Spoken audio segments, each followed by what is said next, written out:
ਜੇ ਤੁਸੀਂ ਇਹ ਜੀਵਨ ਸ਼ੈਲੀ ਅਪਣਾ ਲੋਗੇ ਤਾਂ ਇਹ ਮੇਰੀ ਤੁਹਾਡੇ ਨਾਲ ਵਾਅਦਾ ਹੈ ਕਿ ਤੁਹਾਨੂੰ ਮਾਈਗ੍ਰੇਨ ਤੋਂ ਨਿਜਾਤ। ਅਸੀਂ ਕਦੀ ਇਹ ਸੋਚਿਆ ਵੀ 60 ਸਾਲ ਪਹਿਲਾਂ ਮਾਈਗ੍ਰੇਨ ਕਿੱਥੇ ਸੀ?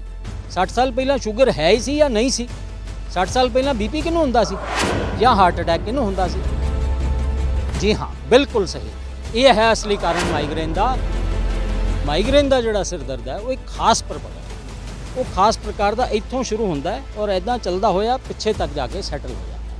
ਇੱਕ ਦਿਨ ਇੱਧਰ ਆਏਗਾ, ਇੱਕ ਦਿਨ ਇੱਧਰ ਆਏਗਾ। ਆਮ ਹਾਊਸ ਵਾਈਫ ਨੂੰ ਤੇ ਵਰਕਿੰਗ ਵੂਮਨ ਦੋਨਾਂ ਨੂੰ ਹੀ ਕਾਫੀ ਮਾਈਗ੍ਰੇਨ ਦੇ ਅਟੈਕਸ ਆਉਂਦੇ ਨੇ ਔਰ ਉਹ ਬਿਨਾਂ ਗੱਲ ਦੇ, ਕਿਉਂਕਿ ਕੰਮ ਕਰਨਾ ਹੈ, ਮਜਬੂਰੀ ਹੈ, ਤੇ ਇੱਕ ਗੋਲੀ ਪੇਨ ਕਿਲਰ ਦੀ ਖਾ ਲੈਂਦੇ ਨੇ ਬਿਨਾਂ ਕਿਸੇ ਦੀ ਸਲਾਹ ਦੇ। ਜੇਕਰ ਮਾਈਗ੍ਰੇਨ ਦੀ ਪੇਨ ਹੋ ਰਹੀ ਹੈ, ਤਕਲੀਫ ਹੋ ਰਹੀ ਹੈ, ਦਰਦ ਹੋ ਰਹੀ ਹੈ ਤਾਂ ਪੇਨ ਕਿਲਰ ਖਾਣ ਤੋਂ ਪਰਹੇਜ਼ ਕਰੀਏ, ਨਹੀਂ ਤਾਂ ਪੇਨ ਕਿਲਰ ਸਾਡੀਆਂ ਕਿਡਨੀਆਂ ਨੂੰ ਵੀ ਖਰਾਬ ਕਰ ਸਕਦੀਆਂ। ਜੀ ਹਾਂ, ਬਿਲਕੁਲ ਸ਼ਰਤੀਆ ਇਹ ਖਰਾਬ ਕਰ ਸਕਦੀਆਂ। ਲੀਵਰ ਦੇ ਨਾਲ ਜੁੜੀ ਹੋਈ ਹੈ ਮਾਈਗ੍ਰੇਨ ਦੀ ਬਿਮਾਰੀ, ਲੇਕਿਨ ਕਈ ਲੋਕ ਇਹ ਵੀ ਕਹਿੰਦੇ ਨੇ ਕਿ ਦਿਮਾਗ ਦੇ ਨਾਲ ਜੁੜੀ ਹੋਈ ਹੈ। ਤੇ ਮਾਈਗ੍ਰੇਨ ਦੀ ਦਵਾਈ ਦੀ ਤਾਂ ਲੋੜ ਹੀ ਨਹੀਂ ਪਏਗੀ।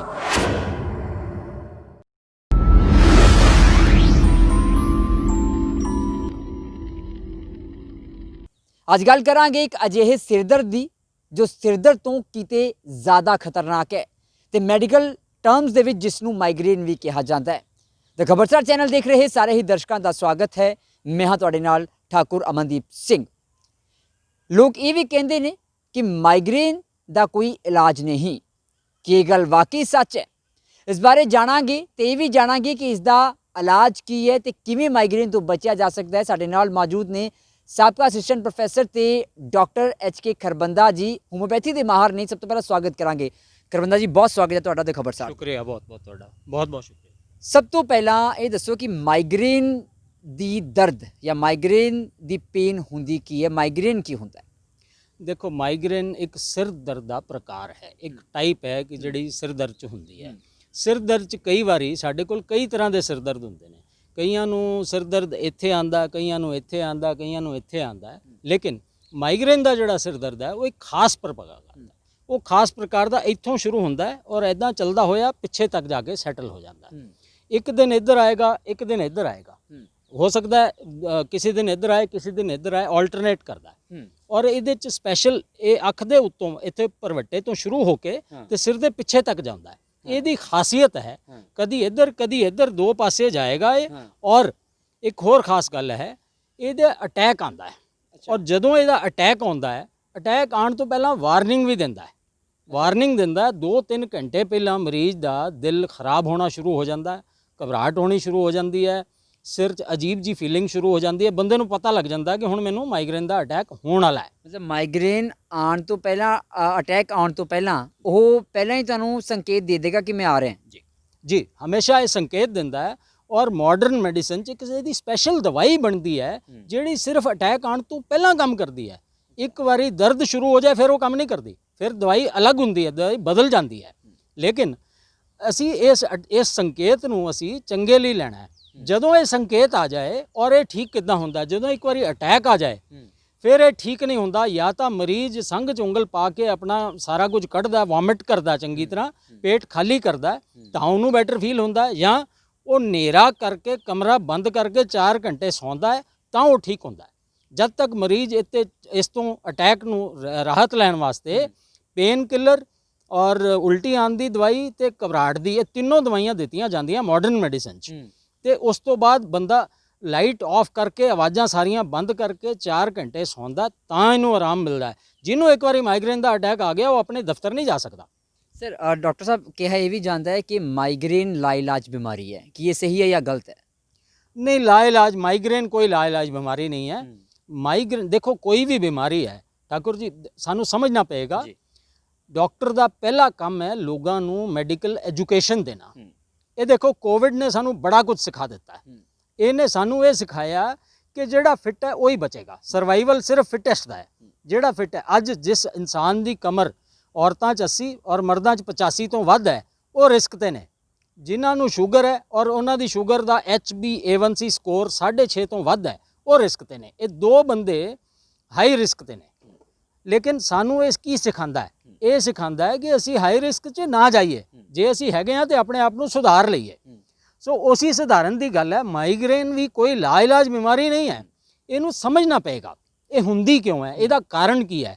ਜਦ ਤੱਕ ਇਹਦਾ ਮੂਲ ਕਾਰਨ ਅਸੀਂ ਜਾਣ ਕੇ ਅਸੀਂ ਇਹਦਾ ਨਿਵਾਰਨ ਨਹੀਂ ਕਰਦੇ ਤਦ ਤੱਕ ਨਹੀਂ ਠੀਕ ਹੋਵਾਂਗੇ। ਫਿਰ ਸਾਡੇ ਦਰਸ਼ਕਾਂ ਨੂੰ ਤੁਸੀਂ ਇਹ ਵੀ ਦੱਸੋ ਕਿ ਮਾਈਗ੍ਰੇਨ ਦਾ ਕਾਰਨ ਹੁੰਦਾ ਕੀ ਹੈ, ਮਾਈਗ੍ਰੇਨ ਕਿਉਂ ਹੁੰਦੀ ਹੈ? ਕਿਉਂਕਿ ਆਮ ਤੌਰ ਤੇ ਧਾਰਨਾ ਹੈ ਕਿ ਜਿਵੇਂ ਅਸੀਂ ਸਿਟਿੰਗ ਜੌਬ ਹੈ, ਜਿਹਦਾ ਆਈਟੀ ਪ੍ਰੋਫੈਸ਼ਨਲਸ ਜਿਨ੍ਹਾਂ ਨੂੰ ਬਹੁਤ ਘਰੇ ਜਿਵੇਂ ਮਾਵਾਂ ਨੂੰ ਖਾਸ ਕਰ ਭੈਣਾਂ ਨੂੰ ਹੈ ਨਾ ਘਰੇ ਹੁੰਦੀਆਂ ਨੇ, ਪੇਨ ਕਿਲਰਸ ਬਹੁਤ ਖਾਂਦੀਆਂ ਨੇ, ਤੇ ਅਸਲ ਕਾਰਨ ਹੁੰਦਾ ਕੀ ਹੈ ਮਾਈਗ੍ਰੇਨ ਦਾ? ਮਾਈਗ੍ਰੇਨ ਹੁੰਦਾ ਕਿਉਂ ਹੈ? ਦੇਖੋ ਮਾਈਗ੍ਰੇਨ ਹੁੰਦਾ ਕੀ ਹੈ ਅਸੀਂ ਇਸ ਤੇ ਜ਼ਰੂਰ ਆਵਾਂਗੇ, ਲੇਕਿਨ ਜਿਸ ਤਰ੍ਹਾਂ ਤੁਸੀਂ ਕਿਹਾ ਕਿ ਆਮ ਹਾਊਸ ਵਾਈਫ ਨੂੰ ਤੇ ਵਰਕਿੰਗ ਵੂਮਨ ਦੋਨਾਂ ਨੂੰ ਹੀ ਕਾਫੀ ਮਾਈਗ੍ਰੇਨ ਦੇ ਅਟੈਕਸ ਆਉਂਦੇ ਨੇ, ਔਰ ਉਹ ਬਿਨਾਂ ਗੱਲ ਦੇ ਕਿਉਂਕਿ ਕੰਮ ਕਰਨਾ ਹੈ, ਮਜਬੂਰੀ ਹੈ, ਤੇ ਇੱਕ ਗੋਲੀ ਪੇਨ ਕਿਲਰ ਦੀ ਖਾ ਲੈਂਦੇ ਨੇ ਬਿਨਾਂ ਕਿਸੇ ਦੀ ਸਲਾਹ ਦੇ। ਔਰ ਹਿੰਦੁਸਤਾਨ ਦੀ ਇਹ ਮਜਬੂਰੀ ਹੈ ਕਿ ਹਰ ਦਵਾਈ ਆਲਮੋਸਟ ਓਵਰ ਦ ਕਾਊਂਟਰ ਮਿਲ ਜਾਂਦੀ ਹੈ। ਕੈਮਿਸਟ ਤੁਹਾਨੂੰ ਪੁੱਛਦਾ ਹੀ ਨਹੀਂ ਵੀ 4 ਗੋਲੀਆਂ ਲੈਣ ਕਿਉਂ ਆਏ ਹੋ ਤੁਸੀਂ। ਉਹ ਜੋ ਜਿਸ ਕੰਟਰੀ ਦਾ ਜਿੱਦਾਂ ਦਾ ਬਣ ਗਿਆ ਅਸੂਲ ਉਸੇ ਤਰ੍ਹਾਂ ਹੀ ਚੱਲਦਾ ਹੈ। ਚਾਹੇ ਸਰਕਾਰ ਜਿੰਨਾ ਮਰਜ਼ੀ ਪ੍ਰਤੀਬੰਧ ਲਾ ਦੇ ਕਿ ਬਿਨਾਂ ਪ੍ਰਿਸਕ੍ਰਿਪਸ਼ਨ ਤੋਂ ਦਵਾਈ ਨਹੀਂ ਦੇਣੀ, ਓਵਰ ਦੀ ਕਾਊਂਟਰ ਤੁਸੀਂ ਹੈਰਾਨ ਹੋ ਜਾਓਗੇ ਕਿ ਸਿਰਫ 20 ਜਾਂ 25 ਕਾਮਨ ਯੂਜ਼ ਦੀਆਂ ਦਵਾਈਆਂ ਜਿਹੜੀਆਂ ਕਿ ਓਵਰ ਦੀ ਕਾਊਂਟਰ ਵਿਕ ਸਕਦੀਆਂ, ਲੇਕਿਨ ਹਿੰਦੁਸਤਾਨ 'ਚ ਤਾਂ ਜਿਹੜੀ ਬੈਂਡ ਦਵਾਈ ਹੈ ਉਹ ਵੀ ਮਿਲ ਜਾਂਦੀ ਹੈ, ਓਵਰ ਦੀ ਕਾਊਂਟਰ ਦੀ ਤਾਂ ਆਪਾਂ ਗੱਲ ਹੀ ਛੱਡਦੀ ਹੈ। ਸੋ ਜੇ ਤੁਸੀਂ ਪੇਨ ਕਿਲਰ ਲਗਾਤਾਰ ਬਿਨਾਂ ਡਾਕਟਰ ਦੀ ਸਲਾਹ ਦੇ ਤੁਸੀਂ ਖਾਓਗੇ ਤੇ ਆਉਣ ਵਾਲੇ 5-7 ਸਾਲਾਂ 'ਚ ਤੁਸੀਂ ਆਪਣੇ ਕਿਡਨੀਜ਼ ਨੂੰ ਬਿਮਾਰ ਕਰ ਲੋਗੇ। ਤੁਹਾਡਾ ਕਿਡਨੀ ਦਾ ਫੰਕਸ਼ਨ ਖਰਾਬ ਹੋ ਜਾਏਗਾ, ਔਰ ਇੰਨਾ ਖਰਾਬ ਹੋ ਜਾਏਗਾ ਕਿ ਉਹ ਇਰਰਿਵਰਸੀਬਲ ਡੈਮੇਜ ਹੈ, ਉਹ ਵਾਪਸ ਨਹੀਂ ਆਏਗਾ ਇਹ ਬਿਮਾਰੀ। ਜਿੰਨੀਆਂ ਕਿਡਨੀਜ਼ ਤੁਹਾਡੀਆਂ ਖਰਾਬ ਹੋ ਗਈਆਂ ਉਹ ਖਰਾਬ ਹੀ ਰਹਿਣਗੀਆਂ। ਫਿਰ ਤੁਹਾਨੂੰ ਉਹਦੇ ਇਲਾਜ ਲਈ ਕਿਡਨੀ ਦੇ ਡਾਕਟਰ ਕੋਲ ਭਟਕਣਾ ਪਏਗਾ, ਡਾਇਲਿਸਿਸ ਕਰਾਉਣਾ ਪਏਗਾ, ਹੋ ਸਕਦਾ ਕੱਲ ਨੂੰ ਕਿਡਨੀ ਟ੍ਰਾਂਸਪਲਾਂਟ ਦੀ ਨੌਬਤ ਆਏ। ਪਿਛਲੇ 10 ਸਾਲਾਂ 'ਚ ਇੰਡੀਆ 'ਚ ਕਿਡਨੀ ਟ੍ਰਾਂਸਪਲਾਂਟ ਦੇ ਮਾਮਲੇ ਇੰਨੇ ਜ਼ਿਆਦਾ ਵੱਧ ਗਏ ਨੇ ਕਿ ਇਹ ਇੱਕ ਸੰਕੇਤ ਹੈ ਕਿ ਪੇਨ ਕਿਲਰਸ ਔਰ ਅਨਕੰਟਰੋਲਡ ਡਾਇਬੀਟੀਜ਼, ਇਹ 2 ਮੇਜਰ, ਔਰ uncontrolled hypertension, blood pressure high, ਇਹ 3 ਮੇਨ ਕਾਰਨ ਨੇ ਕਿਡਨੀਜ਼ ਦੇ ਖਰਾਬ ਹੋਣ ਦੇ। ਮਤਲਬ ਇਹ ਗੱਲ ਅਸੀਂ ਸਮਝ ਲਈਏ, ਜੇਕਰ ਮਾਈਗ੍ਰੇਨ ਦੀ ਪੇਨ ਹੋ ਰਹੀ ਹੈ, ਤਕਲੀਫ ਹੋ ਰਹੀ ਹੈ, ਦਰਦ ਹੋ ਰਹੀ ਹੈ, ਤਾਂ ਪੇਨ ਕਿਲਰ ਖਾਣ ਤੋਂ ਪਰਹੇਜ਼ ਕਰੀਏ, ਨਹੀਂ ਤਾਂ ਪੇਨ ਕਿਲਰ ਸਾਡੀਆਂ ਕਿਡਨੀਆਂ ਨੂੰ ਵੀ ਖਰਾਬ ਕਰ ਸਕਦੀਆਂ। ਜੀ ਹਾਂ, ਬਿਲਕੁਲ ਸ਼ਰਤੀਆ ਇਹ ਖਰਾਬ ਕਰ ਸਕਦੀਆਂ। ਦੇਖੋ ਮੈਂ ਬਿਲਕੁਲ ਸਭ ਤੋਂ ਪਹਿਲਾਂ ਤੁਹਾਡੇ ਪਹਿਲੇ ਸਵਾਲ ਦਾ ਜਵਾਬ ਦਿਆਂਗਾ ਕਿ ਮਾਈਗ੍ਰੇਨ ਹੁੰਦਾ ਕਾਰਨ ਕੀ ਹੈ। ਦੇਖੋ ਇਹਦੇ ਇੱਕ ਤਾਂ ਪਹਿਲੀ ਗੱਲ, ਕੋਈ ਵੀ ਬਿਮਾਰੀ ਹੋ ਜਾਏ ਤੁਸੀਂ ਘਰ ਬੈਠੇ ਆਪਣੇ ਆਪ ਇਲਾਜ ਨਹੀਂ ਕਰਨਾ। ਇਹ ਪਹਿਲੀ ਗੱਲ ਗੰਢ ਬੰਨ੍ਹ ਲਓ ਕਿ ਤੁਸੀਂ ਘਰ ਬੈਠੇ ਆਪਣੇ ਆਪ ਇਲਾਜ ਨਹੀਂ ਕਰਨਾ, ਆਪ ਡਾਕਟਰ ਨਹੀਂ ਬਣਨਾ, ਡੈਫੀਨੇਟਲੀ ਆਪ ਡਾਕਟਰ ਨਹੀਂ ਬਣਨਾ। ਤੁਸੀਂ ਆਪਣਾ ਚਾਹੇ ਦੇਖੋ ਹੁਣ ਤਾਂ ਭਾਰਤ ਸਰਕਾਰ ਨੇ ਟੈਲੀ ਕੰਸਲਟ ਨੂੰ ਇਜਾਜ਼ਤ ਦੇ ਦਿੱਤੀ ਹੈ। ਸੋ ਹਰ ਡਾਕਟਰ ਆਪਣਾ ਫ਼ੋਨ ਨੰਬਰ ਡਿਸਪਲੇ ਕਰਦਾ, ਵੀਡੀਓ ਕਾਲ ਤੇ ਅਵੇਲੇਬਲ ਹੈ, ਹਰ ਆਦਮੀ ਕੋਲ ਇੰਟਰਨੈਟ ਅਵੇਲੇਬਲ ਹੈ, ਸਮਾਰਟਫੋਨ ਅਵੇਲੇਬਲ ਹੈ। ਤੁਸੀਂ ਟੈਲੀ ਕੰਸਲਟ ਲਓ, ਜਾਣ ਦੀ ਲਾਈਨਾਂ 'ਚ ਲੱਗਣ ਦੀ ਕੋਈ ਜ਼ਰੂਰਤ ਹੀ ਨਹੀਂ ਹੈ। ਡਾਕਟਰ ਨਾਲ ਫੋਨ ਤੇ ਅਪਾਇੰਟਮੈਂਟ ਲਓ, ਟੈਲੀ ਕੰਸਲਟ ਲਓ, ਅੱਧਾ ਘੰਟਾ ਵੀਡੀਓ ਕਾਲ ਕਰੋ, ਤੁਹਾਨੂੰ ਸਾਰੀ ਕਹਾਣੀ ਕਲੀਅਰ ਹੋ ਜਾਏਗੀ ਔਰ ਉਹ ਪ੍ਰਿਸਕ੍ਰਿਪਸ਼ਨ ਤੁਹਾਨੂੰ ਆ ਜਾਏਗੀ, and that is equally good. ਜਿੱਦਾਂ ਤੁਸੀਂ ਇੱਕ 1-to-1 ਜਾ ਕੇ ਕੰਸਲਟ ਕੀਤਾ, ਹੁਣ ਤਾਂ ਪਿੰਡਾਂ ਵਾਲੇ ਇਹ ਵੀ ਨਹੀਂ ਕਹਿ ਸਕਦੇ ਕਿ ਵੱਡੇ ਸ਼ਹਿਰ ਜਾਣਾ ਪਏਗਾ ਸਾਨੂੰ ਤਾਂ ਇਲਾਜ ਮਿਲੇਗਾ। ਤੋ ਹਰ ਚੀਜ਼ ਦੀ ਸੁਵਿਧਾ ਉਪਲਬਧ ਹੈ, ਸਿਰਫ ਜ਼ਰੂਰਤ ਹੈ ਤੁਹਾਨੂੰ ਐਕਸਪਲੋਰ ਕਰਨ ਦੀ, ਤੁਹਾਨੂੰ ਸੁਵਿਧਾਵਾਂ ਤੱਕ ਪਹੁੰਚਣ ਦੀ। ਸੋ ਤੁਸੀਂ ਸਭ ਤੋਂ ਪਹਿਲੀ ਗੱਲ, ਤੁਸੀਂ ਘਰ ਆਪ ਡਾਕਟਰ ਨਹੀਂ ਬਣਨਾ, ਤੁਸੀਂ ਕਿਸੇ ਵੀ ਕੁਆਲੀਫਾਈਡ ਡਾਕਟਰ ਕੋਲ ਜਾਣਾ, ਚਾਹੇ ਉਹ ਆਯੁਰਵੈਦਿਕ ਦਾ ਹੋਵੇ, ਚਾਹੇ ਉਹ ਹੋਮਿਓਪੈਥੀ ਦਾ ਹੋਵੇ, ਚਾਹੇ ਉਹ ਮਾਡਰਨ ਮੈਡੀਸਨ ਦਾ ਹੋਵੇ, ਤੁਹਾਡੀ ਚੁਆਇਸ ਹੈ। ਬਟ ਸਾਡੀ ਇਹ ਸਲਾਹ ਹੈ ਕਿ ਆਯੁਰਵੇਦ ਔਰ ਹੋਮਿਓਪੈਥੀ ਨੂੰ ਤੁਸੀਂ ਪ੍ਰੈਫਰ ਦਿਓ, ਕਿਉਂਕਿ ਅੰਗਰੇਜ਼ੀ ਦਵਾਈਆਂ ਤੋਂ ਅਸੀਂ ਜਿੰਨਾ ਬਚ ਜਾਈਏ ਉਨਾ ਚੰਗੇ ਆ। ਲੇਕਿਨ ਕਈ ਅਲਾਮਤਾਂ ਇਹੋ ਜਿਹੀਆਂ ਜਿੱਤੇ 'ਚ ਤਾਂ ਅੰਗਰੇਜ਼ੀ ਹੀ ਕੰਮ ਚਾਹੀਦੀ ਹੈ ਸਾਨੂੰ, ਉਹ ਮਾਡਰਨ ਮੈਡੀਸਨ 'ਚ ਵੀ ਜਾਣਾ ਪਏਗਾ। ਜਿੰਨੀ ਸਰਜਰੀਜ਼ ਹੈ ਸਾਨੂੰ ਮਾਡਰਨ ਮੈਡੀਸਨ ਜਾਣਾ ਪਏਗਾ, ਜਿੰਨੀ ਐਮਰਜੈਂਸੀ ਹੈ ਸਾਨੂੰ ਮਾਡਰਨ ਮੈਡੀਸਨ ਜਾਣਾ ਪਏਗਾ। ਲੇਕਿਨ ਜਿਹੜੀ ਮਾਈਗ੍ਰੇਨ ਹੈ ਇਹਨੂੰ ਅਸੀਂ ਸਬ ਐਕਿਊਟ ਜਾਂ ਕਰੋਨਿਕ ਡਿਜ਼ੀਜ਼ ਕਹਿੰਦੇ ਆ, ਜਿਹੜੀ ਲੰਬੇ ਸਮੇਂ ਲਈ ਚੱਲਦੀ ਹੈ। ਜਿਹੜੀ ਲੰਬੇ ਸਮੇਂ ਵਾਲੀਆਂ ਬਿਮਾਰੀਆਂ, ਇਹਨਾਂ ਦਾ ਮੂਲ ਕਾਰਨ ਹੈ ਸਾਡਾ ਗਲਤ ਖਾਣ ਪੀਣ ਤੇ ਜੀਵਨ ਸ਼ੈਲੀ, ਸਾਡਾ ਗਲਤ ਖਾਣਾ ਪੀਣਾ ਤੇ ਸਾਡੀ ਗਲਤ ਜੀਵਨ ਸ਼ੈਲੀ। ਜ਼ਰੂਰਤ ਹੈ ਆਪਣੀ ਜੀਵਨ ਸ਼ੈਲੀ ਨੂੰ ਸੁਧਾਰਨ ਦੀ। ਜੀਵਨ ਸ਼ੈਲੀ ਤੇ ਤੁਹਾਡਾ ਭਾਵ ਕੀ? ਜੀਵਨ ਸ਼ੈਲੀ ਤੋਂ ਸਾਡਾ ਭਾਵ ਹੈ ਜੀਵਨ ਜੀਣ ਦਾ ਤਰੀਕਾ।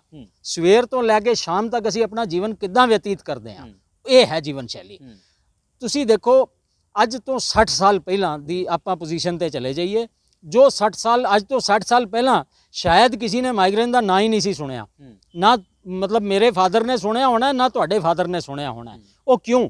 ਅਸੀਂ ਕਦੀ ਇਹ ਸੋਚਿਆ ਵੀ 60 ਸਾਲ ਪਹਿਲਾਂ ਮਾਈਗ੍ਰੇਨ ਕਿੱਥੇ ਸੀ? 60 ਸਾਲ ਪਹਿਲਾਂ ਸ਼ੂਗਰ ਹੈ ਹੀ ਸੀ ਜਾਂ ਨਹੀਂ ਸੀ? 60 ਸਾਲ ਪਹਿਲਾਂ ਬੀਪੀ ਕਿਹਨੂੰ ਹੁੰਦਾ ਸੀ ਜਾਂ ਹਾਰਟ ਅਟੈਕ ਕਿਹਨੂੰ ਹੁੰਦਾ ਸੀ?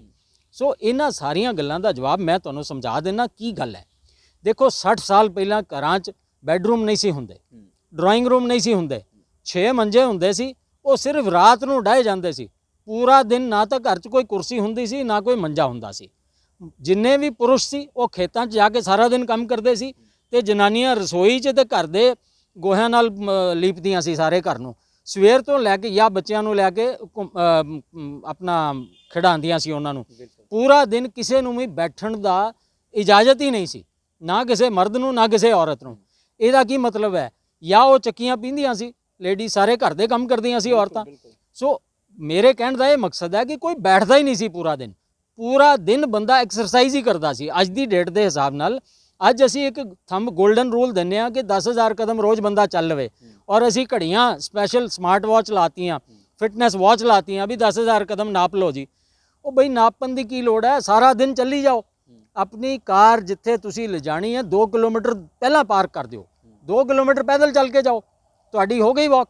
ਤੁਸੀਂ ਆਪਣੇ ਐਕਸਰਸਾਈਜ਼ ਲਈ ਸਪੈਸ਼ਲ ਸਮੇਂ ਕੱਢਣ ਦੀ ਬਜਾਏ ਆਪਣੀ ਦਿਨਚਰਿਆ ਐਸੀ ਬਣਾ ਲਓ ਕਿ ਤੁਹਾਡੀ ਕੰਪਲਸਰੀਲੀ ਐਕਸਰਸਾਈਜ਼ ਹੋ ਜਾਏ। ਜਾਂ ਫਿਰ ਸਾਈਕਲ ਅਡਾਪਟ ਕਰ ਲਓ, ਤੁਸੀਂ ਆਫਿਸ ਜਾਣਾ ਹੀ ਸਾਈਕਲ ਤੇ ਹੈ, 5 ਕਿਲੋਮੀਟਰ ਤੁਹਾਡਾ ਆਫਿਸ ਹੈ। ਜੇ ਛੋਟੇ ਸ਼ਹਿਰਾਂ 'ਚ ਅਸੀਂ ਰਹਿੰਦੇ ਹਾਂ ਤਾਂ ਕੋਈ ਮੁਸ਼ਕਿਲ ਨਹੀਂ, ਤੁਸੀਂ ਸਾਈਕਲ ਤੇ ਜਾਓ, ਸਾਈਕਲ ਤੇ ਆਓ, ਨਾਲੇ ਤੁਹਾਡਾ ਟਾਈਮ ਬਚ ਗਿਆ, ਨਾਲੇ ਤੁਹਾਡੀ ਐਕਸਰਸਾਈਜ਼ ਹੋ ਗਈ। ਸੋ ਸਾਨੂੰ ਆਪਣੀ ਜੀਵਨ ਸ਼ੈਲੀ ਇੱਦਾਂ ਬਦਲਣੀ ਹੈ ਕਿ ਅੱਛਾ, ਦੂਜੀ ਗੱਲ, ਅੱਜ ਕੱਲ੍ਹ ਦੇ ਬੱਚਿਆਂ ਦਾ 9 ਵਜੇ ਆਫਿਸ ਹੈ ਤੇ 8:15 8:30 ਬੈੱਡ ਤੋਂ ਉੱਠਦੇ ਨੇ ਸੁੱਤੇ, 8:30 ਉੱਠਦੇ ਨੇ, ਹੱਥ ਮੂੰਹ ਧੋਇਆ ਤੇ ਕਾਰ 'ਚ ਬ੍ਰੈਕਫਾਸਟ ਕਰਦੇ ਆਫਿਸ ਪਹੁੰਚ ਗਏ। ਇਹ ਕੋਈ ਲਾਈਫ ਸਟਾਈਲ ਨਹੀਂ ਹੈ। ਦੇਖੋ, ਜੋ ਚੀਜ਼ ਜਿਸ ਲਈ ਬਣੀ ਹੈ ਸਾਨੂੰ ਉਸੇ 60 ਸਾਲ ਪਹਿਲਾਂ ਦੀ ਗੱਲ ਤੇ ਵਾਪਸ ਆਉਣਾ ਪਏਗਾ। ਪਹਿਲਾਂ ਬਿਜਲੀਆਂ ਨਹੀਂ ਸੀ ਹੁੰਦੀਆਂ ਪਿੰਡਾਂ 'ਚ, ਲਾਈਟ ਨਹੀਂ ਸੀ ਹੁੰਦੀ, ਲਾਈਟ ਦੀ ਲੋੜ ਵੀ ਨਹੀਂ ਸੀ ਹੁੰਦੀ, ਸੂਰਜ ਦੇ ਨਾਲ ਸਾਰੀ ਦਿਨਚਰਿਆ ਚੱਲਦੀ ਸੀ। ਜਦੋਂ ਸੂਰਜ ਉੱਗਿਆ ਤਾਂ ਉੱਠ ਗਏ, ਜਦੋਂ ਸੂਰਜ ਛਿਪ ਗਿਆ ਤਾਂ ਸੌਂ ਗਏ। ਤੇ ਹੁਣ ਕੀ ਬਦਲ ਗਿਆ? ਹੁਣ ਕਿਉਂ ਨਹੀਂ ਅਸੀਂ ਇਸ ਗੱਲ ਨੂੰ ਅਡਾਪਟ? ਦੇਖੋ, ਇਹ ਕਰੋਨਾ ਮਹਾਮਾਰੀ ਜਿਹੜੀ ਆਈ ਹੈ ਇਹਨੇ ਬਹੁਤ ਕੁਝ ਸਿਖਾਇਆ। ਲੋਕਡਾਊਨ ਹੋਇਆ, 1 ਮਹੀਨਾ ਅਸੀਂ ਘਰ ਦੇ ਅੰਦਰ ਬਹਿ ਕੇ ਸਾਰੀ ਦੁਨੀਆ ਨੇ ਗੁਜ਼ਾਰਿਆ ਕਿ ਨਹੀਂ ਗੁਜ਼ਾਰਿਆ? ਕੀ ਹੋ ਗਿਆ? ਕਿਉਂ ਨਹੀਂ ਗੁਜ਼ਾਰ ਪਾਏ? ਸਾਰੇ ਗੁਜ਼ਾਰ ਪਾਏ। ਐਸਾ ਤਾਂ ਨਹੀਂ ਹੋਇਆ ਕਿ ਉਸ ਮਹੀਨੇ 'ਚ ਸੁਸਾਈਡ ਬਹੁਤ ਵੱਧ ਗਏ ਜਾਂ ਉਸ ਮਹੀਨੇ 'ਚ ਕ੍ਰਾਈਮ ਬਹੁਤ ਵੱਧ ਗਿਆ, ਉਸ ਮਹੀਨੇ 'ਚ ਬਿਮਾਰੀਆਂ ਬਹੁਤ ਵੱਧ ਗਈਆਂ। ਸਾਰੇ ਹਸਪਤਾਲ ਵੀ ਬੰਦ ਸੀ 1 ਮਹੀਨਾ, ਕੋਈ ਬਿਮਾਰ ਨਹੀਂ ਪਿਆ, ਕੋਈ ਐਕਸਟਰਾ ਸਿਕਨੈਸ ਨਹੀਂ ਆਈ। ਸੋ ਸਾਨੂੰ ਇਹ ਸਮਝਣਾ ਪਏਗਾ ਕਿ ਸਾਨੂੰ ਆਪਣੀ ਮੂਲ ਰੂਪ ਤੇ ਦੇਖੋ, ਜਿਹੜਾ ਮਾਈਗ੍ਰੇਨ ਦੀ ਅੱਜ ਅਸੀਂ ਗੱਲ ਕਰ ਰਹੇ ਹਾਂ, ਮਾਈਗ੍ਰੇਨ ਜਾਂ ਤਾਂ ਕੋਈ ਸਿਰ 'ਚ ਕੋਈ ਟਿਊਮਰ ਹੋਏ ਤਾਂ ਇੰਨੀ ਤੇਜ਼ ਸਿਰ ਦਰਦ ਹੁੰਦੀ ਹੈ, ਜਾਂ ਕੋਈ ਨਿਊਰੋਲੋਜੀਕਲ ਡੈਫੀਸਿਟ ਹੋਏ ਤਾਂ ਹੁੰਦੀ ਹੈ, ਜਾਂ ਫਿਰ ਮੇਜਰ ਕਾਰਨ ਇਹਦਾ ਜਿਹੜਾ ਜ਼ਿਆਦਾਤਰ ਕਾਰਨ ਹੈ, ਜਿਹੜੇ ਮਾਈਗ੍ਰੇਨ ਦਾ ਅਸਲੀ ਕਾਰਨ ਹੈ, ਉਹ ਤੁਹਾਡਾ ਸਲੱਗਿਸ਼ ਲਿਵਰ ਹੈ। ਸਲੱਗਿਸ਼ ਦਾ ਮਤਲਬ ਹੈ ਇਨਐਕਟਿਵ ਲਿਵਰ। ਇਨਐਕਟਿਵ ਲਿਵਰ ਦਾ ਮਤਲਬ ਹੈ ਜਿਹੜਾ ਲਿਵਰ ਦਾ ਤੁਹਾਡਾ ਕੰਮ ਹੈ ਉਹ ਪੂਰੀ ਤਰ੍ਹਾਂ ਕੰਮ ਨਹੀਂ ਕਰ ਰਿਹਾ, ਸਲੱਗਿਸ਼ ਹੋ ਗਿਆ, ਉਹ ਆਪਣਾ ਘੱਟ ਕੰਮ ਕਰ ਰਿਹਾ। ਮਤਲਬ ਲੀਵਰ ਦੇ ਨਾਲ ਜੁੜੀ ਹੋਈ ਹੈ ਮਾਈਗ੍ਰੇਨ ਦੀ ਬਿਮਾਰੀ, ਲੇਕਿਨ ਕਈ ਲੋਕ ਇਹ ਵੀ ਕਹਿੰਦੇ ਨੇ ਕਿ ਦਿਮਾਗ ਦੇ ਨਾਲ ਜੁੜੀ ਹੋਈ ਹੈ। ਦੇਖੋ, ਦਿਮਾਗ ਨਾਲ ਬਿਲਕੁਲ ਜੁੜੀ ਹੈ। ਮੈਂ ਇਹਨੂੰ ਨਿਊਰੋਲੋਜੀਕਲ ਮੰਨਿਆ ਜਾਂਦਾ ਐਜ਼ ਪਰ ਮਾਡਰਨ ਮੈਡੀਸਨ, ਲੇਕਿਨ ਐਜ਼ ਪਰ ਹੋਮਿਓਪੈਥੀ, ਨੈਚੁਰੋਪੈਥੀ ਤੇ ਆਯੁਰਵੇਦ ਅਸੀਂ ਇਹਨੂੰ ਲਿਵਰ ਨਾਲ, ਦੇਖੋ ਆਯੁਰਵੇਦ ਔਰ ਹੋਮਿਓਪੈਥੀ ਇਸੀ ਮਕਸਦ ਨਾਲ ਬਣੇ ਹੈ। ਆਯੁਰਵੇਦ ਤਾਂ ਕਹਿੰਦਾ ਹਰ ਬਿਮਾਰੀ ਦਾ ਜੜ ਪੇਟ ਹੈ। ਜੇ ਤੁਹਾਡਾ ਪੇਟ ਨਾਲ ਮਤਲਬ, ਪੇਟ ਦਾ ਮਤਲਬ ਕੀ ਹੈ? ਪੇਟ ਦਾ ਮਤਲਬ ਲਿਵਰ ਹੈ। ਲਿਵਰ ਸਾਡਾ ਪਾਵਰ ਹਾਊਸ ਹੈ ਸਰੀਰ ਦਾ। ਜੋ ਵੀ ਅਸੀਂ ਖਾਣਾ ਉਹ ਲਿਵਰ 'ਚ, ਜੇ ਅਸੀਂ ਕੋਈ ਦਵਾਈ ਖਾਣੀ ਉਹ ਲਿਵਰ 'ਚ। ਜਿਹੜੀ ਚੀਜ਼ ਚੰਗੀ ਹੈ ਉਹ ਲਿਵਰ ਨੇ ਪਛਾਣਨੀ ਹੈ ਤੇ ਅੰਦਰ ਰੱਖ ਲੈਣੀ ਹੈ, ਜੋ ਨਹੀਂ ਚੰਗੀ ਉਹਨੇ ਜਾਂ ਕਿਡਨੀਜ਼ ਨੂੰ ਭੇਜ ਦੇਣੀ ਹੈ ਜਾਂ ਅੰਤੜੀਆਂ ਨੂੰ। ਜਿਹੜਾ ਸੋਲਿਡ ਵੇਸਟ ਹੈ ਉਹ ਸਾਡੀ ਅੰਤੜੀਆਂ ਨੂੰ ਚਲਾ ਜਾਏਗਾ, ਜਿਹੜਾ ਲਿਕੁਇਡ ਵੇਸਟ ਹੈ ਉਹ ਸਾਡੀ ਕਿਡਨੀਆਂ ਨੂੰ ਚਲਾ ਜਾਏਗਾ। ਇਹ ਸਾਰੀ ਪਛਾਣ ਲਿਵਰ ਨੇ ਕਰਨੀ ਹੈ। ਜਿਹੜੀ ਲਿਵਰ ਹੈ, ਜਿਹੜੀ ਅਸੀਂ ਫੈਟ, ਕਾਰਬੋਹਾਈਡਰੇਟ, ਜੋ ਵੀ ਪ੍ਰੋਟੀਨ ਜੋ ਵੀ ਖਾਂਦੇ ਆ, ਇਹ ਲਿਵਰ ਨੇ ਉਹਦੇ ਸਾਰੇ ਐਂਜ਼ਾਈਮਸ ਭੇਜਨੇ ਆ ਤਾਂ ਕਿ ਉਹ ਹਜਮ ਹੋ ਜਾਣ ਜਾਂ ਜਜ਼ਬ ਹੋ ਜਾਣ। ਸੋ ਲਿਵਰ ਪਾਵਰ ਹਾਊਸ ਹੈ, ਸਾਰਾ ਕੰਮ ਲਿਵਰ ਕਰਦਾ ਹੈ। ਜੇ ਲਿਵਰ ਸਾਡਾ ਇਨਐਕਟਿਵ ਹੋ ਗਿਆ ਜਾਂ ਇਹਨੇ ਆਪਣਾ ਕੰਮ ਕਰਨਾ ਘੱਟ ਕਰ ਦਿੱਤਾ ਜਾਂ ਅਸੀਂ ਇਹਦੇ ਤੇ ਆਪਣਾ ਵਜ਼ਨ ਜ਼ਿਆਦਾ ਪਾ ਦਿੱਤਾ, ਤੇ ਜੇ ਅਸੀਂ ਇੰਨਾ ਵਜ਼ਨ ਪਾਵਾਂਗੇ ਤਾਂ ਅਸੀਂ ਲਿਵਰ ਨੂੰ ਕਿੰਨੇ ਦਿਨ ਉਹ ਸਹੇਗਾ? ਦੇਖੋ, ਮੈਂ ਤੁਹਾਨੂੰ ਸਮਝਾ ਦਿੰਦਾ ਲਿਵਰ ਦਾ ਕੰਮ ਕੀ ਹੈ ਔਰ ਇੱਕ ਐਗਜ਼ਾਮਪਲ ਦਿਆਂਗਾ ਤਾਂ ਕਿ ਹਰ ਆਮ ਦਰਸ਼ਕ ਨੂੰ ਸਮਝ ਆ ਜਾਏ ਪੂਰੀ ਗੱਲ। ਦੇਖੋ, ਅਸੀਂ ਆਟਾ ਖਾਂਦੇ ਆ, ਆਟੇ ਦਾ ਜਿਹੜਾ ਡਾਈਜੈਸ਼ਨ ਟਾਈਮ ਹੈ, ਜਿਹੜਾ ਪਾਚਨ ਦਾ ਟਾਈਮ ਹੈ ਆਟੇ ਦਾ, ਉਹ 6 ਘੰਟੇ ਹੈ। ਮੈਦਾ ਜਿਹੜਾ ਕਿ ਰਿਫਾਈਨਡ ਫਲੋਰ ਹੈ, ਉਹਦਾ ਜਿਹੜਾ ਡਾਈਜੈਸ਼ਨ ਦਾ ਟਾਈਮ ਹੈ ਉਹ 8 ਘੰਟੇ ਹੈ। ਤੇ ਜਿਹੜਾ ਚੋਕਰ ਜਿਹੜਾ ਅਸੀਂ ਡੰਗਰਾਂ ਨੂੰ ਪਾ ਦਿੰਦੇ ਆ, ਜਿਹੜਾ ਸਭ ਤੋਂ ਸਸਤਾ ਹੈ, ਉਹਦਾ ਡਾਈਜੈਸ਼ਨ ਟਾਈਮ ਕਿੰਨਾ ਹੈ? 4 ਘੰਟੇ। ਹੁਣ ਮਰਜ਼ੀ ਸਾਡੀ ਹੈ ਕਿ ਅਸੀਂ ਆਪਣੇ ਲਿਵਰ ਨੂੰ, ਆਪਣੇ ਸਰੀਰ ਨੂੰ ਰਿਪੇਅਰ ਕਰਨ ਦੇਣਾ ਹੈ ਜਾਂ ਅਸੀਂ ਡਾਈਜੈਸ਼ਨ 'ਚ ਹੀ ਲਾਈ ਰੱਖਣਾ ਹੈ। ਜੇ ਪੀਜ਼ਾ, 버ਗਰ, ਤੁਸੀਂ ਨੂਡਲਸ ਇਹੀ ਖਾਓਗੇ ਤੇ ਇਹ ਸਾਰਾ ਹੀ ਮੈਦੇ ਦਾ ਬਣਿਆ। 8 ਘੰਟੇ ਪਲੱਸ ਇਹਦੇ 'ਚ ਤੇਲ ਹੈ, ਇਹਦੇ 'ਚ ਮਸਾਲੇ ਹੈ। ਸੋ ਦਿਨ ਰਾਤ ਲਿਵਰ ਤੁਹਾਡਾ ਡਾਈਜੈਸ਼ਨ 'ਚ ਹੀ ਲੱਗਿਆ ਰਹੇਗਾ, ਮਸ਼ੀਨਰੀ ਕੰਮ ਤੇ ਲੱਗੀ ਰਹਿਣੀ ਹੈ, ਵੇਲ ਨਹੀਂ ਮਿਲਣੀ। ਪਲੱਸ ਜਿਹੜੀ ਰਾਤ, ਅੱਛਾ ਇੱਕ ਗੱਲ ਹੋਰ ਠਾਕੁਰ ਸਾਹਿਬ, ਤੁਹਾਨੂੰ ਮੈਂ ਬੜੀ ਅਜੀਬ ਜੀ ਗੱਲ ਦੱਸਾਂ ਜੀ ਵੀ ਇਹ ਨੀਂਦ ਅਸੀਂ ਲੈਨੇ ਕਿਉਂ ਆ, ਇਸ ਗੱਲ ਦਾ ਜਵਾਬ ਕਦੀ ਸੋਚਿਆ ਕਿਸੇ ਨੇ ਵੀ ਕਿਉਂ ਸੌਂਦਾ ਬੰਦਾ ਇੰਨੀ ਰਾਤ? ਮਤਲਬ ਇਹ ਦੇਖੋ ਕਿ ਅਸੀਂ ਆਪਣੀ ਜ਼ਿੰਦਗੀ ਦਾ 1/3 ਹਿੱਸਾ ਸੌਂ ਕੇ ਬਿਤਾ ਦਿੰਦੇ ਹਾਂ। ਜੇ ਸਾਡੀ 100 ਸਾਲ ਉਮਰ ਹੈ ਤੇ ਅਸੀਂ 33 ਸਾਲ ਤਾਂ ਸੁੱਤੇ ਹੀ ਰਹਿੰਦੇ ਹਾਂ। ਕਿਆ ਇੰਨਾ ਜ਼ਰੂਰੀ ਹੈ ਸੁੱਤੇ ਰਹਿਣਾ? ਪਰਮਾਤਮਾ ਨੇ ਜਿਹੜੀ ਚੀਜ਼ ਬਣਾਈ ਹੈ ਉਹਦਾ ਕੋਈ ਉਹਦਾ ਕਾਰਨ ਤਾਂ ਹੋਏਗਾ ਨਾ। ਸੋ ਅਸੀਂ 33 ਸਾਲ ਕਿਉਂ ਸੁੱਤੇ ਰਹਿੰਦੇ ਹਾਂ? ਕਿਉਂਕਿ 33 ਸਾਲ ਇਸ ਬਾਡੀ ਆਪਣੇ ਆਪ ਨੂੰ ਰਿਪੇਅਰ ਕਰਦੀ ਹੈ ਤਾਂ ਕਿ 6-8 ਸਾਲ ਉਹ ਠੀਕ ਰਹੇ। ਜਦੋਂ ਅਸੀਂ ਸੌਂ ਜਾਂਦੇ ਹਾਂ ਤਾਂ ਸਰੀਰ ਆਪਣੇ ਆਪ ਨੂੰ ਰਿਪੇਅਰ ਕਰਦਾ ਹੈ। ਤੇ ਜੇ ਤੁਸੀਂ ਰਾਤ ਨੂੰ 12 ਵਜੇ ਉੱਠ ਕੇ ਫਿਰ ਤੁਸੀਂ ਨੂਡਲ ਖਾ ਲੇ ਤੇ ਫਿਰ ਉਹ ਡਾਈਜੈਸ਼ਨ ਹੋਊਗੀ ਕਿ ਰਿਪੇਅਰ ਹੋਊਗੀ? ਸੋ ਆਹ ਹੈ ਨਵੀਂ ਪੀੜ੍ਹੀ। ਅੱਜ ਕੱਲ੍ਹ ਤਾਂ ਰਾਤੀ 2-2 ਵਜੇ ਵੀ ਮੈਂ ਕਹਿੰਦਾ ਕਿ ਲੱਗੇ ਪਾਰਟੀਆਂ ਚੱਲ ਰਹੀਆਂ ਹੁੰਦੀਆਂ, ਖਾਣਾ ਪੀਣਾ ਚੱਲ ਰਿਹਾ ਹੁੰਦਾ ਵੇ, ਮਤਲਬ ਬਾਡੀ ਨੂੰ ਰੈਸਟ ਨਹੀਂ ਮਿਲਦੀ। 24 ਘੰਟੇ ਜਿਹੜੇ ਜੁਆਇੰਟ ਖੁੱਲੇ ਨੇ ਉਹਦਾ ਨੁਕਸਾਨ ਹੀ ਇਹ ਹੈ। ਔਰ ਜਿਹੜੀ ਨਾਈਟ ਸ਼ਿਫਟਾਂ 'ਚ ਕੰਮ ਕਰਨ ਦਾ ਉਹਦਾ ਵੀ ਨੁਕਸਾਨ ਇਹੀ ਹੈ। ਸਾਡੇ ਅੰਦਰ ਨਾ ਇੱਕ ਬਾਇਓਲੋਜੀਕਲ ਕਲੌਕ ਹੈ, ਪਰਮਾਤਮਾ ਵੱਲੋਂ ਇੱਕ ਬਾਇਓਲੋਜੀਕਲ ਕਲੌਕ ਫਿੱਟ ਹੈ ਸਾਡੇ ਅੰਦਰ। ਉਹ ਕਲੌਕ ਹਰ 6 ਘੰਟੇ ਬਾਅਦ ਪੇਟ 'ਚ ਵੀਕ ਹਾਈਡਰੋਕਲੋਰਿਕ ਐਸਿਡ, ਇੱਕ ਐਸਿਡ ਤੇਜ਼ਾਬ, ਹਲਕੇ ਮਾਦੇ ਦਾ ਤੇਜ਼ਾਬ ਸਿਕਰੀਟ ਹੁੰਦਾ ਹੈ। ਉਹ ਇਸ ਲਈ ਸਿਕਰੀਟ ਹੁੰਦਾ ਕਿ ਜਿਹੜਾ ਖਾਣਾ ਅਸੀਂ ਖਾਧਾ ਉਹਨੂੰ ਹਜਮ ਕਰਨ ਵਾਸਤੇ। ਲੇਕਿਨ ਅਸੀਂ ਕੀ ਕਰਨੇ, ਉਹਦਾ ਟਾਈਮ ਫਿਕਸ ਹੈ, ਪਰਮਾਤਮਾ ਵੱਲੋਂ ਫਿਕਸ ਹੈ, ਬਾਇਓਲੋਜੀਕਲ ਕਲੌਕ ਲੱਗੀ ਹੈ। ਜੇ ਉਹ 2 ਵਜੇ ਉਹਨੇ ਸਿਕਰੀਟ ਹੋਣਾ ਤਾਂ 2 ਵਜੇ ਤੇਜ਼ਾਬ ਨੇ ਆ ਜਾਣਾ। ਜੇ ਤੁਸੀਂ 2 ਵਜੇ ਖਾਣਾ ਖਾ ਲਿਆ ਫਿਰ ਤਾਂ ਠੀਕ ਹੈ, ਤੇਜ਼ਾਬ ਨੇ ਖਾਣੇ ਨੂੰ ਗਲਾ ਦੇਣਾ ਹੈ। ਜੇ ਤੁਸੀਂ ਉਸ ਵਕਤ ਖਾਲੀ ਪੇਟ ਰਹਿ ਗਏ ਤਾਂ ਉਹਨੇ ਤੁਹਾਡੇ ਪੇਟ ਦੀ ਅੰਦਰ ਦੀ ਲਾਈਨਿੰਗ ਨੂੰ ਖਾ ਜਾਣਾ ਹੈ। ਉਹ ਲਾਈਨਿੰਗ ਨੂੰ ਖਾ ਜਾਣਾ ਹੈ ਔਰ ਉਹਦੇ 'ਚ ਐਸਿਡ ਪੂਰਾ ਬਣੇਗਾ, ਕਿਉਂਕਿ ਉਹ ਤੇਜ਼ਾਬ ਹੈ। ਉਹ ਤੁਹਾਡੇ ਸਲਾਈਵਾ ਨਾਲ ਮਿਲ ਕੇ ਫਿਰ ਉਹ ਦਿਮਾਗ ਤੇ ਚੜ੍ਹਦਾ, ਤਾਂ ਮਾਈਗ੍ਰੇਨ ਹੁੰਦਾ। ਇਹ ਹੈ ਅਸਲੀ ਕਾਰਨ ਮਾਈਗ੍ਰੇਨ ਦਾ। ਮਤਲਬ ਜੇ ਭੁੱਖੇ ਰਹੋਗੇ ਜਾਂ ਫਿਰ ਟਾਈਮ ਦੀ ਰੋਟੀ ਨਹੀਂ ਖਾਓਗੇ ਤਾਂ ਮਾਈਗ੍ਰੇਨ ਦਾ ਸ਼ਿਕਾਰ ਤੁਸੀਂ ਬਣ ਸਕਦੇ ਹੋ। ਜੀ ਹਾਂ, ਬਿਲਕੁਲ ਸਹੀ। ਇਹ ਹੈ ਅਸਲੀ ਕਾਰਨ ਮਾਈਗ੍ਰੇਨ ਦਾ। ਜੇ ਤੁਸੀਂ ਟਾਈਮ ਸਿਰ ਆਪਣਾ ਖਾਣਾ ਨਹੀਂ ਖਾਧਾ, ਜੇ ਤੁਸੀਂ ਕੁਦਰਤ ਨਾਲ ਖਿਲਵਾੜ ਕੀਤਾ ਸਮੇਂ ਨਾਲ, ਔਰ ਤੁਸੀਂ ਜਾਂ ਫਿਰ ਅਲੱਗ ਟਾਈਮ ਤੇ ਖਾਧਾ, ਜਦੋਂ ਤੁਸੀਂ ਸਪੋਜ਼ ਤੁਹਾਡਾ ਐਸਿਡ ਤਾਂ ਲੰਘ ਗਿਆ, ਉਸ ਤੋਂ ਬਾਅਦ 2 ਘੰਟੇ ਬਾਅਦ ਤੁਸੀਂ ਖਾਧਾ, ਹੁਣ ਐਸਿਡ ਕਿੱਥੋਂ ਆਊਗਾ ਤੁਹਾਡੇ ਲਈ?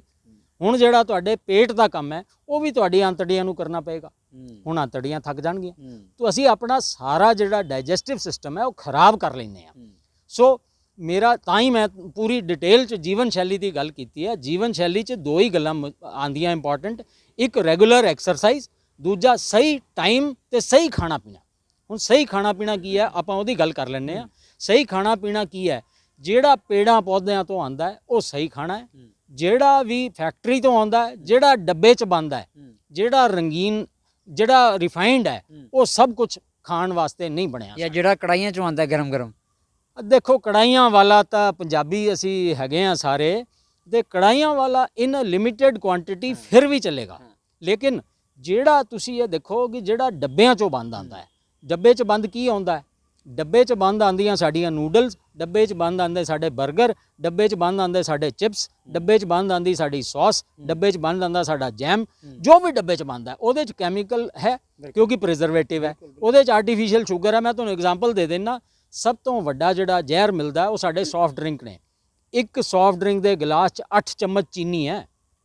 ਇੱਕ ਸੌਫਟ ਡਰਿੰਕ ਦੇ ਗਲਾਸ, ਜਿਹੜਾ ਕਾਰਬੋਨੇਟਡ ਡਰਿੰਕ ਹੈ, ਮੈਂ ਕੰਪਨੀਆਂ ਦੇ ਨਾਂ ਨਹੀਂ ਲੈਣਾ ਚਾਹੁੰਦਾ, ਤੇ 8 ਚਮਚ ਚੀਨੀ ਹੈ ਜੀ ਇੱਕ ਗਲਾਸ 'ਚ। ਇਹ ਹੁਣ ਤੁਸੀਂ ਸੋਚ ਲਓ ਕਿ ਜੇ ਬੜੇ ਖੁਸ਼ ਹੋ ਕੇ ਸ਼ਾਦੀਆਂ ਤੇ ਜਾਂਦੇ ਆ ਤੇ 4 ਡਰਿੰਕ 5 ਡਰਿੰਕ, ਇਹ ਕੋਲਡ ਡਰਿੰਕ ਦੀ ਗੱਲ ਕਰ ਰਿਹਾ ਮੈਂ, ਕਾਰਬੋਨੇਟਡ ਸੌਫਟ ਡਰਿੰਕ ਦੀ।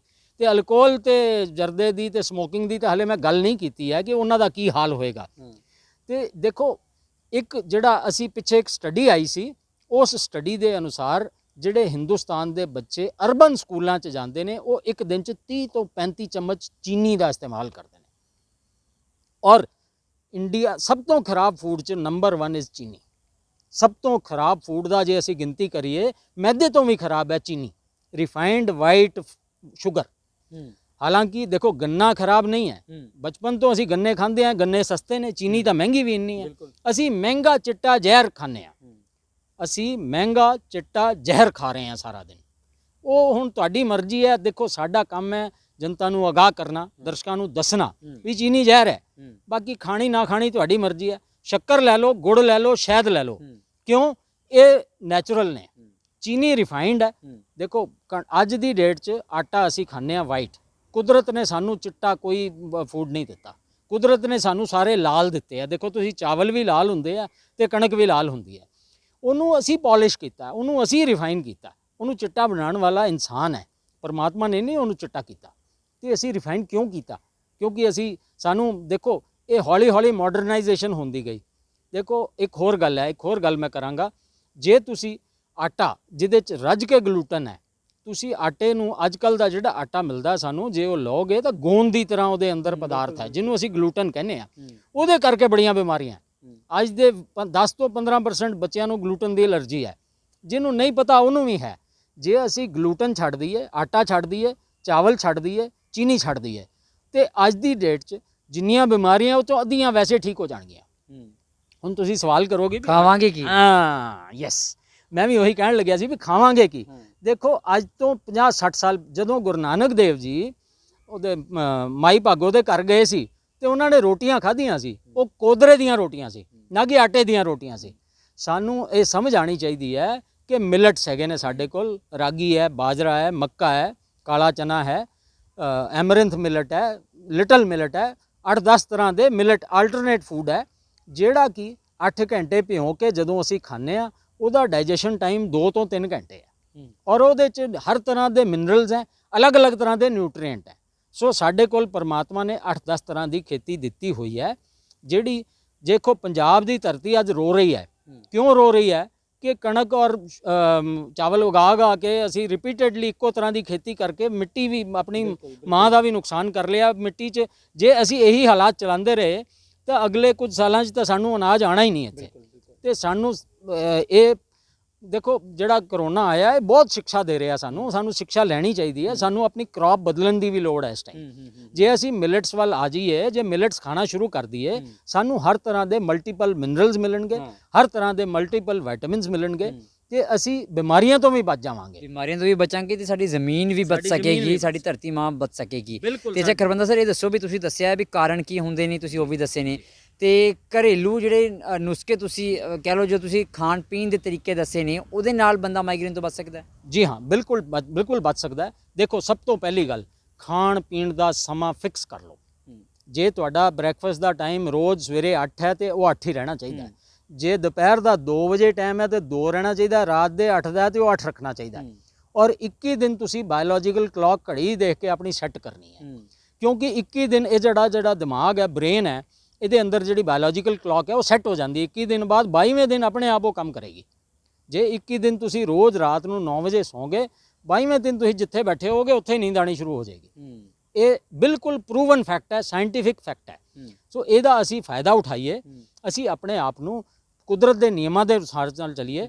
ਦੇਖੋ ਮੈਂ ਇੱਕ ਆਈਡੀਅਲ ਤੁਹਾਨੂੰ ਖਾਣਾ ਪੀਣਾ ਵੀ ਦੱਸਾਂਗਾ, ਸਵੇਰ ਤੋਂ ਲੈ ਕੇ ਕੀ ਖਾਣਾ ਹੈ, ਕਿੱਦਾਂ ਸੌਣਾ, ਕਿੱਦਾਂ ਉੱਠਣਾ, ਕਿੰਨੀ ਐਕਸਰਸਾਈਜ਼ ਕਰਨੀ ਹੈ। ਮੈਂ ਪੂਰੀ ਜੀਵਨ ਸ਼ੈਲੀ, ਇੱਕ ਆਈਡੀਅਲ ਜੀਵਨ ਸ਼ੈਲੀ ਤੁਹਾਨੂੰ ਦੱਸ ਦਿੰਦਾ, ਉਹਨੂੰ ਤੁਸੀਂ ਆਪਣੇ ਹਿਸਾਬ ਨਾਲ ਮੋਲਡ ਕਰ ਲਓ। ਇਹ ਗੱਲ ਨੋਟ ਕਰ ਲਿਓ ਤੁਸੀਂ, ਬੇਸ਼ੱਕ ਪੇਜ ਲੈ ਕੇ ਤੁਸੀਂ ਲਿਖ ਕੇ ਰੱਖ ਲਓ ਤਾਂ ਜੋ ਰੋਜ਼ ਸਵੇਰੇ ਉੱਠਣ ਵੇਲੇ ਤੁਹਾਡੀ ਨਜ਼ਰ ਉਸ 'ਤੇ ਪਵੇ, ਕਿਉਂਕਿ ਇਹ ਕੋਈ ਦੱਸਦਾ ਹੈ। ਖਰਬੰਦਾ ਜੀ ਦੱਸਣ ਲੱਗੇ ਨੇ ਜੀ। ਦੇਖੋ ਜੀ, ਸਵੇਰੇ ਉੱਠਣ ਦਾ ਟਾਈਮ ਹੈ ਅੰਮ੍ਰਿਤ ਵੇਲੇ। ਅੰਮ੍ਰਿਤ ਵੇਲਾ ਤਾਂ ਖੈਰ ਚਲੋ 4 ਤੋਂ 8 ਦੇ ਵਿੱਚ ਜਿਹੜਾ ਪਹਿਲਾ ਪਹਿਰ ਹੈ, ਜੇ 4 ਪਹਿਰਾਂ 'ਚ ਵੰਡੀਏ ਅਸੀਂ ਦਿਨ ਨੂੰ, ਤੇ ਅੰਮ੍ਰਿਤ ਵੇਲਾ ਸਵੇਰ ਦਾ ਹੈ 3 ਤੋਂ ਲੈ ਕੇ 7 ਵਜੇ ਤੱਕ। ਇਹ ਹੁਣ ਤੁਹਾਡੀ ਸ਼ਰਧਾ ਹੈ। ਸੂਰਜ ਉਗਣ ਤੋਂ ਪਹਿਲਾਂ ਉੱਠਣਾ ਹੈ ਤੁਸੀਂ ਆਪਣਾ। ਔਰ ਇੱਕ ਗੱਲ ਹੋਰ ਹੈ, ਅਲਾਰਮ ਦਾ ਸਨੂਜ਼ ਬਟਨ ਬੰਦ ਕਰ ਦਿਓ, ਉਹ ਤੁਹਾਡੇ ਬ੍ਰੇਨ ਲਈ ਖਤਰਨਾਕ ਹੈ। ਬਾਰ-ਬਾਰ ਸਨੂਜ਼ ਦੱਸ ਕੇ ਫਿਰ ਸੁੱਤੇ ਰਹਿਣਾ, ਇਹ ਉਲਟਾ ਖਰਾਬ ਕਰਦਾ ਹੈ। ਤੁਸੀਂ ਅਲਾਰਮ ਦਾ ਦੇਖੋ 21 ਦਿਨ ਦਾ ਔਖ ਹੈ। ਜੇ 21 ਦਿਨ ਤੁਸੀਂ ਉਹਨੂੰ ਮੰਨ ਲਿਆ, 22ਵੇਂ ਦਿਨ ਤੁਹਾਨੂੰ ਅਲਾਰਮ ਦੀ ਲੋੜ ਨਹੀਂ ਹੈ। ਇਹ ਆਪਣੇ ਦਿਲ ਨੂੰ ਅੱਜ ਤੋਂ ਪੱਕਾ ਕਰੋ ਕਿ ਅਸੀਂ ਡਿਸਪਲਿਨਡ ਰਹਿਣਾ ਹੈ। ਦੇਖੋ ਕਿਸੇ ਵੀ ਸਕਸੈਸਫੁਲ ਬੰਦੇ ਦੀ ਜੀਵਨੀ ਚੁੱਕ ਲਓ, ਉਹ ਡਿਸਪਲਿਨ ਸੀ। ਜਿੰਨੇ ਵਜੇ ਉੱਠਦਾ ਰੋਜ਼ ਉਨੇ ਵਜੇ ਉੱਠਿਆ। ਕਿਆ ਕਦੀ ਗੁਰੂ ਨਾਨਕ ਦੇਵ ਜੀ ਨੂੰ ਕਿਸੇ ਨੇ ਲੇਟ ਉੱਠਦਿਆਂ ਦੇਖਿਆ? ਕਦੀ ਐਸਾ ਹੋਇਆ ਕਿ ਉਹਨਾਂ ਨੇ ਕਿਹਾ ਹੋਇਆ ਅੱਜ ਮੇਰੀ ਤਬੀਅਤ ਠੀਕ ਨਹੀਂ, ਅੱਜ ਮੈਨੂੰ ਸੁਸਤੀ ਆਈ ਹੈ ਤਾਂ ਮੈਂ ਅੱਜ 12 ਵਜੇ ਤੱਕ ਸੋਵਾਂਗਾ, ਅੱਜ ਮੇਰਾ ਸੰਡੇ ਹੈ ਜੀ, ਅੱਜ ਮੈਂ 12 ਵਜੇ ਤੱਕ ਸੋਵਾਂਗਾ, ਜਾਂ ਰਾਤ ਮੈਂ ਪਾਰਟੀ ਕਰਕੇ ਆਇਆ 4 ਵਜੇ ਤੱਕ ਅੱਜ ਨਹੀਂ ਸੋਵਾਂਗਾ? ਉਹਨਾਂ ਨੂੰ ਕਦੀ ਅੱਜ ਇੱਕ ਦਿਨ ਵੀ ਉਹਨਾਂ ਨੇ ਜ਼ਿੰਦਗੀ 'ਚ ਰੂਟੀਨ ਨਹੀਂ ਬਦਲੀ, ਤੇ ਅਸੀਂ ਕਿਉਂ ਨਹੀਂ ਕਰ ਸਕਦੇ? 600 ਸਾਲ ਪੁਰਾਣੀ ਗੱਲ ਹੈ, ਕੀ ਵਿਗੜ ਗਿਆ? ਕੁਛ ਨਹੀਂ ਵਿਗੜਿਆ। ਸੋ ਸਾਨੂੰ ਆਪਣਾ ਦਿਨ ਚਰਿਆ ਕਿੱਦਾਂ ਰੱਖਣੀ ਹੈ, ਸਵੇਰੇ ਉੱਠਦਿਆਂ ਸਾਰ ਕੋਸ਼ਿਸ਼ ਕਰੀਏ ਕਿ ਅਸੀਂ ਸੂਰਜ ਉਗਣ ਤੋਂ ਪਹਿਲਾਂ ਉੱਠ ਜਾਈਏ, ਉੱਠ ਕੇ ਜੰਗਲ ਪਾਣੀ ਜਾਈਏ। ਯੈਸ, ਉੱਠਦਿਆਂ ਸਾਰ ਤੁਸੀਂ ਇੱਕ ਨਿੰਬੂ ਦਾ ਪਾਣੀ ਔਰ ਵਿੱਚ ਸ਼ਹਿਦ ਪਾ ਕੇ, ਜਿਹੜੇ ਡਾਇਬੀਟਿਕ ਨਹੀਂ ਹੈ, ਜਿਹੜੇ ਡਾਇਬੀਟੀਜ਼ ਵਾਲੇ ਹੋ ਚਾਹੇ ਸ਼ਹਿਦ ਨਾ ਪਾਣ, ਇੱਕ ਗਲਾਸ ਲੈ ਸਕਦੇ ਹੋ ਪਾਣੀ ਦਾ। ਇਹ ਸਭ ਤੋਂ ਅੰਮ੍ਰਿਤ ਗਿਣਿਆ ਜਾਂਦਾ ਹੈ, ਔਰ ਇਹਦੇ ਲਈ ਵੇਟ ਨੂੰ ਮੈਨੇਜ ਕਰਨ ਲਈ ਵੀ ਕੰਮ ਆਉਂਦਾ ਹੈ। ਜਿਹਦਾ ਵੇਟ ਘੱਟ ਹੈ ਉਹਦਾ ਵਧੇਗਾ, ਜਿਹਦਾ ਜ਼ਿਆਦਾ ਉਹਦਾ ਘਟੇਗਾ। ਤੇ ਇਹ ਇੱਕ ਗਲਾਸ ਆਪਾਂ ਲਈਏ, ਜੰਗਲ ਪਾਣੀ ਤੋਂ ਬਾਅਦ ਅਸੀਂ ਐਕਸਰਸਾਈਜ਼ ਜਿਹੜੀ ਫਾਰਮ ਤੁਹਾਨੂੰ ਚੰਗੀ ਲੱਗਦੀ ਹੈ, ਯੋਗ ਕਰੋ, ਯੋਗਾ ਕਰੋ, ਮੈਡੀਟੇਸ਼ਨ ਕਰੋ, ਜਾਂ ਤੁਸੀਂ ਪਾਰਕ ਦੀ ਸਾਈਕਲਿੰਗ ਕਰੋ, ਜਾਂ ਸਵਿਮਿੰਗ ਕਰੋ, ਜਾਂ ਜੋਗਿੰਗ ਕਰੋ, ਜਾਂ ਤੇਜ਼ ਚੱਲੋ। ਤੇਜ਼ ਚੱਲਣ ਦਾ ਮਤਲਬ ਹੈ 120 ਕਦਮ 1 ਮਿੰਟ 'ਚ ਤੇ 60 ਮਿੰਟ ਚੱਲਣਾ ਹੈ। ਇਹ ਘੱਟ ਤੋਂ ਘੱਟ ਹੈ, ਘੱਟ ਤੋਂ ਘੱਟ 120 ਕਦਮ ਦੀ ਸਪੀਡ ਪਰ ਮਿੰਟ ਨਾਲ ਔਰ 60 ਮਿੰਟ ਤੁਸੀਂ ਰੋਜ਼ ਚੱਲਣਾ ਹੈ। ਇਹ ਘੱਟ ਤੋਂ ਘੱਟ ਹੈ। ਜੇ ਬਿਮਾਰੀ ਰਿਵਰਸ ਕਰਨੀ ਹੈ ਤਾਂ ਇਸ ਦਾ ਡਬਲ ਕਰਨਾ ਹੈ। ਸੋ ਇਸ ਲੈਵਲ ਦੀ ਐਕਸਰਸਾਈਜ਼ ਸਵੇਰੇ ਕੀਤੀ ਜਾਏ। ਐਕਸਰਸਾਈਜ਼ ਕਰਕੇ ਆ ਕੇ ਤੁਸੀਂ ਨਹਾ ਧੋ ਕੇ ਆਪਣਾ ਬ੍ਰੇਕਫਾਸਟ ਦੀ ਟੇਬਲ ਤੇ ਆ ਜਾਓ। ਬ੍ਰੇਕਫਾਸਟ ਲਈ ਸਭ ਤੋਂ ਉੱਤਮ ਕੀ ਗਿਣਿਆ ਜਾਂਦਾ ਹੈ, ਮੈਂ ਇੱਕ S³ ਦਾ ਫਾਰਮੂਲਾ ਦੱਸਾਂਗਾ। S³ ਦਾ ਮਤਲਬ ਹੈ ਸਵੇਰੇ ਵੀ S, ਦੁਪਹਿਰੇ ਵੀ S ਤੇ ਸ਼ਾਮ ਨੂੰ ਵੀ S। ਪਹਿਲਾ ਸਵੇਰ ਦਾ S ਹੈ ਸਪਰਾਊਟਸ। ਸਪਰਾਊਟਸ ਕੀ ਹੈ? ਕਾਲਾ ਚਨਾ, ਮੂੰਗ ਸਾਬਤ ਤੇ ਮੇਥੀ, ਮੇਥਰੇ ਜਿਹਨੂੰ ਛੋਟੇ ਵਾਲੀ ਮੇਥੀ ਹੁੰਦੀ ਹੈ, ਉਹ ਦਾਣੇ ਹੁੰਦੇ ਬਰਾਊਨ, ਸਾਡੀ ਰਸੋਈ 'ਚ ਪਏ ਰਹਿੰਦੇ ਨੇ। ਇਹਨਾਂ ਤਿੰਨਾਂ ਨੂੰ 24 ਘੰਟੇ ਪਾਣੀ 'ਚ ਭਿਉਂ ਲਓ ਤੇ ਫਿਰ 24 ਘੰਟੇ ਗਿੱਲੇ ਕੱਪੜੇ 'ਚ ਬੰਨ੍ਹ ਲਓ ਤੇ ਇਹਨਾਂ 'ਚ ਚਿੱਟੇ ਰੰਗ ਦਾ ਰੂਣ ਨਿਕਲ ਆਉਂਦਾ, ਪੁੰਗਰ ਜਾਂਦੇ ਆ, ਬਾਲ ਨਿਕਲ ਆਉਂਦੇ ਚਿੱਟੇ। ਜਦੋਂ ਅਸੀਂ ਉਹਨੂੰ ਚਾਟ ਬਣਾ ਲਓ ਤੁਸੀਂ, ਬੇਸਵਾਦ ਨਹੀਂ ਖਾਣਾ, ਉਹਦੇ 'ਚ ਟਮਾਟਰ, ਪਿਆਜ਼, ਧਨੀਆ ਸਭ ਪਾਓ। ਨਮਕ ਨਹੀਂ ਬਹੁਤ ਜ਼ਿਆਦਾ ਪਾਣਾ, ਨਮਕ ਕਿਉਂਕਿ ਨਮਕ BP ਵਾਲਿਆਂ ਵਾਸਤੇ ਨੁਕਸਾਨ ਕਰਦਾ ਤੇ ਨਮਕ ਤੋਂ ਅਸੀਂ ਪਰਹੇਜ਼ ਰੱਖੀਏ। ਇਹ ਸਪਰਾਊਟ ਬਣ ਗਏ ਸਵੇਰੇ, ਨਾਲ ਮੌਸਮੀ ਤਾਜ਼ੇ ਫਲ ਜਿੰਨੇ ਮਰਜ਼ੀ। ਸੋ ਸਪਰਾਊਟ ਤਿੰਨੋਂ ਤੇ ਫਲ ਜਿੰਨੇ ਮਰਜ਼ੀ, ਤੇ ਇੱਕ ਤੁਸੀਂ ਹਰਬਲ ਟੀ ਬਣਾ ਸਕਦੇ ਹੋ ਆਪਣੇ ਘਰ, ਜਾਂ ਤੁਸੀਂ ਗ੍ਰੀਨ ਟੀ ਲੈ ਸਕਦੇ ਹੋ। ਜਿਨ੍ਹਾਂ ਕਈਆਂ ਭਰਾਵਾਂ ਨੂੰ ਕਾਲੀ ਚਾਹ ਪੀਣ ਤੋਂ ਬਿਨਾਂ ਆਦਤ ਹੀ ਨਹੀਂ ਹੈ ਤਾਂ ਉਹ ਅੱਧਾ ਕੱਪ ਕਰ ਲੈਣ, ਘੱਟ ਤੋਂ ਘੱਟ ਕਰ ਲੈਣ ਚਾਹ ਦੀ ਆਦਤ ਨੂੰ ਆਪਣੀ। ਬੈੱਡ ਟੀ ਕਿਸੇ ਨੇ ਨਹੀਂ ਲੈਣੀ, ਇਹ ਮਨ ਤਗੜਾ ਕਰਨਾ ਪਏਗਾ। ਸਰ ਕਿਹਾ ਇਹ ਵੀ ਜਾਂਦਾ ਹੈ ਕਿ ਚਾਹ ਜਿਹੜੀ ਹੈ ਉਹ ਵੀ ਮਾਈਗ੍ਰੇਨ ਦਾ ਇੱਕ ਕਾਰਨ ਬਣਦੀ ਹੈ। ਬਿਲਕੁਲ ਬਣਦੀ ਹੈ, ਲੇਕਿਨ ਕਈਆਂ ਨੂੰ ਚਾਹ ਪੀਣ ਦੀ ਤਲਬ ਉੱਠਦੀ ਹੈ ਔਰ ਚਾਹ ਨਾ ਪੀਣ ਕਰਕੇ ਵੀ ਸਿਰ ਦਰਦ ਹੁੰਦਾ ਹੈ। ਇਸ ਕਰਕੇ ਜੇ ਚਾਹ ਤੁਸੀਂ ਪੀਂਦੇ ਹੋ ਤਾਂ ਠੀਕ ਹੈ, ਆਪਣੀ ਹੌਲੀ ਹੌਲੀ ਇਹਨੂੰ ਕੁਆਂਟੀਟੀ ਘਟਾਓ ਔਰ ਇਹਨੂੰ ਖਤਮ ਕਰੋ।